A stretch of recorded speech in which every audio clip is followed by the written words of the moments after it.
హైదరాబాద్ పాత బస్తీ అడ్డాగా మటన్ మాఫియా జోరుగా నడుస్తుంది. ఇక మంగళ హాట్ పిఎస్ పరిధిలో మటన్ నిల్వ ఉంచిన దుకాణాల మీద సౌత్ జోన్ టాస్క్ ఫోర్స్ పోలీసులు ఏకంగా దాడులు నిర్వహించారు. ఈ దాడుల్లో 8 లక్షల రూపాయల విలువైన నిల్వ ఉంచిన మాంసాన్ని కూడా స్వాధీనం చేసుకున్నారు.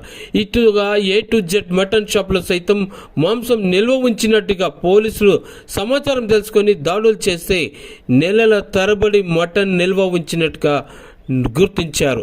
ఇక మొహమ్మద్ అఫ్రోజ్ అనే వ్యక్తి నుంచి చాలా రోజుల నుంచి మటన్ నిల్వ చేసి ఉంచుతున్నట్టుగా, హోటళ్లు ఫంక్షన్ హాల్గా సరఫరా చేస్తున్నట్టుగా పోలీసులు విచారణలో గుర్తించారు. ఇక ఆయన్ని అదుపులోకి తీసుకొని ప్రశ్నిస్తున్నారు. మరోవైపు చూస్తే డబీర్పురాలో సైతం కుళ్ళిన మాంసాన్ని ఫ్రీజర్లో 4 నెలలుగా నిల్వ ఉంచినట్టుగా టాస్క్ ఫోర్స్ పోలీసులు గుర్తించారు. ఉత్తరాది రాష్ట్రాల నుంచి కుళ్ళిన మాంసం తీసుకొచ్చి ఇక్కడే అమ్మేస్తున్నారు కేటుగాళ్లు.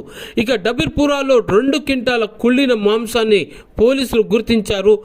నిందితులను అదుపులో తీసుకున్నారు. అంతేకాదు ఈ కల్తీ కేటుగాళ్ల పని పడతామంటున్నారు Hyderabad police commissioner CV Anand. జనానికి హానికరమైన మాంసం అమ్మేవారి మీద ఎట్టి పరిస్థితుల్లోనూ ఉపేక్షించేది లేదంటున్నారు టాస్క్ ఫోర్స్ అడిషనల్ డీసీపీ అందే శ్రీనివాసరావు.